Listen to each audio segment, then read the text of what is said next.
Rabbeinu, c'est le tzaddik Ador. Rabbeinu, c'est Moshe Mashiach. Rabbeinu, c'est tzaddik Yesod Olam. C'est lui qui tient le monde entier dans sa main. Tout est entre ses mains.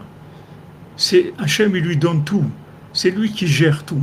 Les 24 tribunaux d'en haut, tout ce qu'il y a dans le monde, le business, les familles, les nations, tout. Rabbeinu gère tout. D'accord?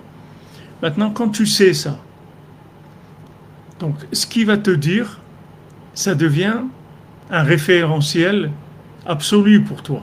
C'est de la vérité absolue, dont maintenant tu vas prendre ça comme référence. Et tu vas le rentrer en toi comme référence. Donc tu y crois, tu fais confiance, et ça devient tes références. Maintenant, quand ces références-là, elles sont en toi, ce que tu vas vivre, tu vas voir que ça va avoir toujours un rapport avec ces références-là. Tu vas avoir toujours un appel à ces références. Et c'est comme ça qu'on vit avec Rabbeinu. C'est comme ça que quelqu'un s'appelle qu'il est attaché à Rabbeinu. Être attaché à Rabbeinu, c'est ça ce que ça veut dire. Il nous délivre de ce mauvais œil, de tout ce mauvais œil qu'il y a ici et dans le monde entier. Dans le monde entier qui a un mauvais œil sur le Ham Israël. Que les gens y voient Hachem à travers le Ham Israël et qu'ils acceptent la grandeur d'Hachem qu'il a donné au Ham Israël. Donc la vie, en fait, elle dépend de ton référentiel, c'est tout. Des fois, comme, comme on appelle ça, la déformation professionnelle. C'est-à-dire, par exemple, quelqu'un qui a un certain métier, qui travaille, par exemple, dans la nourriture, où il a un restaurant et tout. Là où il va, ce qui ressort pour lui le plus dans tous les endroits, c'est les sujets de la nourriture. Parce que c'est là où il est investi tout le temps. Donc son référentiel, il tourne tout le temps avec ça.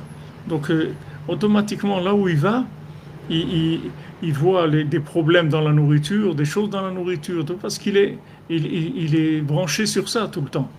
Donc le référentiel, c'est lui qui va faire la vision des choses. C'est la référence qui va te faire voir la chose. La chose que tu vois, en fait, elle n'existe pas. Tu vas lui donner l'existence par ton référentiel. C'est comme ça que tu vas la faire exister. La chose, pour l'instant, elle n'existe pas. Elle n'a pas d'existence.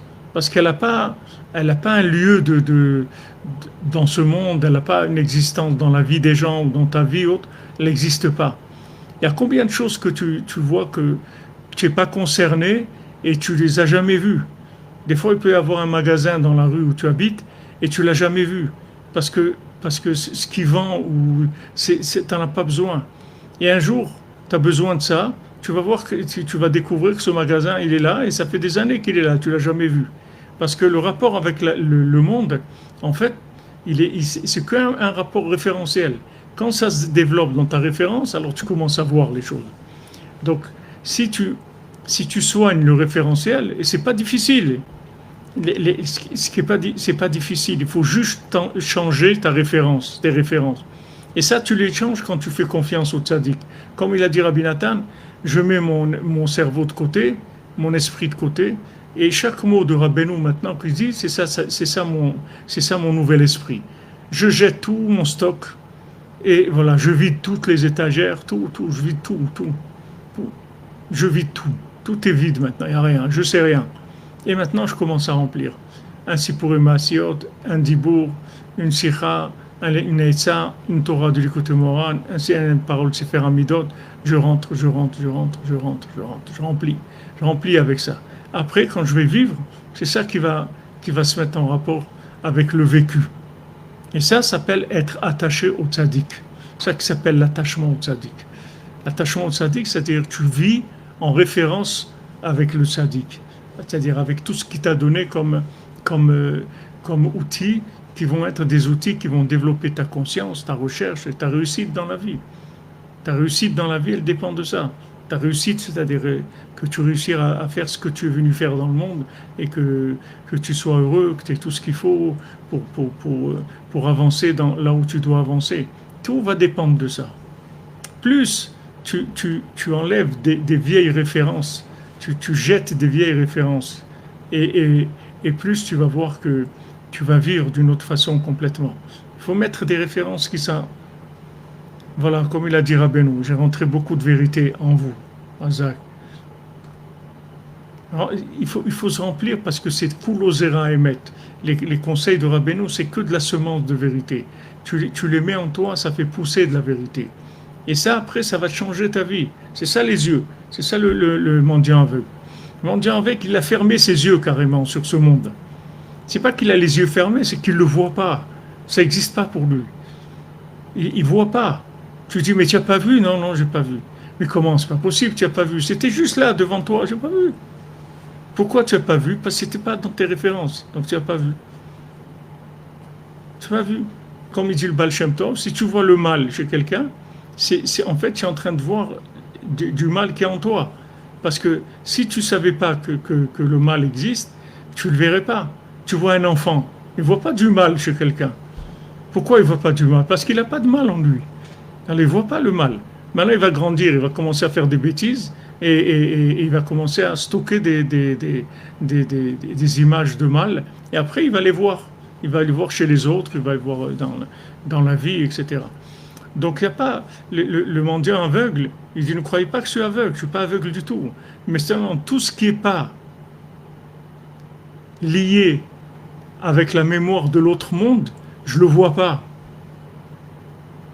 Je ne le vois pas.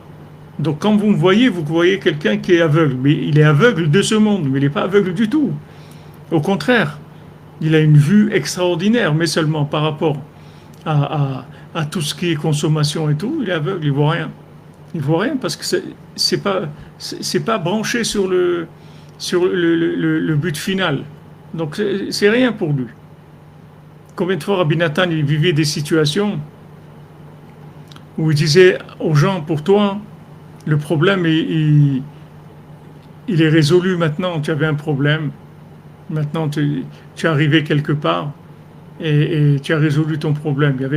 Il était avec quelqu'un dans la calèche et cette personne-là, elle avait dans la calèche plein de marchandises, de blé et tout. Alors il fallait qu'il protège le blé pour pas, ou la farine pour pas qu'elle s'abîme avec la pluie, il pleuvait.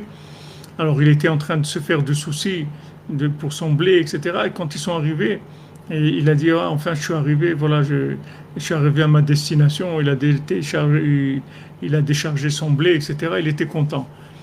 Rabbi Nathan, il a dit lui, sa station où il devait descendre, où arriver, c'est celle-là. Lui, il attendait quand est-ce qu'il va arriver à la maison pour poser le blé qu'il a là, pour pas qu'il s'abîme et que ça lui pose, ça entraîner des pertes, etc. Mais il a dit, moi, ma destination, elle est très, très loin. Elle est pas, ma destination, elle n'est pas là. Ma destination, elle est loin, loin, loin. Je vais très, très loin. Comme pour Abraham Avinu, Vayar et Tamakom Merachok, il a vu l'endroit de loin, il a vu que c'était loin, très, très loin, la finalité, il a vu comment elle était loin. Parce que c'est pas des gens qui regardaient ce monde. N'importe quoi de ce monde, Rabbi Nathan, il tout de suite, il l'utilisait comme un tremplin pour voir l'autre monde. Pas ce monde. N'importe quelle situation qu'il vivait, tout le temps, il a transformé en une bina d'une allusion sur quelque chose de l'autre monde. Jamais il restait dans la vision primaire des choses. Même n'importe quelle situation.